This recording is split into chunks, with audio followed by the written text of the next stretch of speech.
આજની બુક અતિ પ્રભાવશાળી લોકોની 7 આદતો, Stephen Covey. 7 habits of highly effective પીપલના નામે બહુ પ્રચલિત બુક, બધાએ જ વાંચવી જોઈએ. મારું જીવન જો બદલાયું હોય તો આ બુકને લીધે, અને એનું એક ચિત્ર ઘણા બધા લોકોએ નેટ પર પણ સર્ચ કર્યું હશે અને જોયું હશે, કારણ કે એ બહુ ફેમસ છે કે તમને શું દેખાય છે એ તમારા દૃષ્ટિકોણનો નતીજો છે.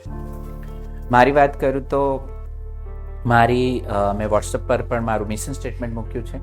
તો મિશન સ્ટેટમેન્ટ છે, my nature is my future. તો એ પણ મને આ બુકને લીધે મળ્યું છે. બરાબર એ જ ટાઈમે હું શ્રીમદ ભગવદ્ ગીતા વાંચતો હતો ને ત્યાં આવ્યું કે મૃત્યુ સમયે જે મતિ એ જ ગતિ. એટલે મને થયું કે મારા જીવનનું મિશન શું હોઈ શકે. તો મારું પર્સનલ મિશન સ્ટેટમેન્ટ છે કે my nature is my future. મારે દિવસે ને દિવસે મારો સ્વભાવ સુધારવાનો છે. પહેલાં હું એરોગન્સ હતો, અનોઈંગ હતો, હવે હું પોલાઇટ છું, કેરફુલ છું. ધીરે ધીરે અલગ અલગ કોર્સ કરતો ગયો, બુક વાંચતો ગયો, સમજતો ગયો.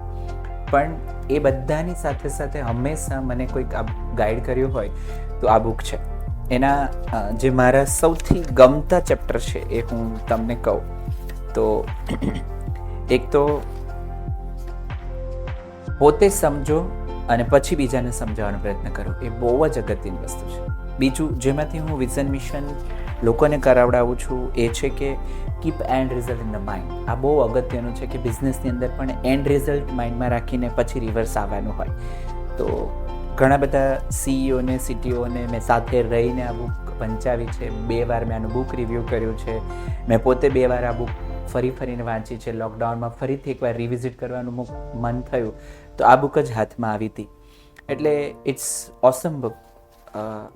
ડેસ્ક પર રાખો, કંઈક ને કંઈક શીખતા રહો, અને આજીવન શીખવાડી શકે એવી અમેઝિંગ બુક સ્ટીફન કોવેની.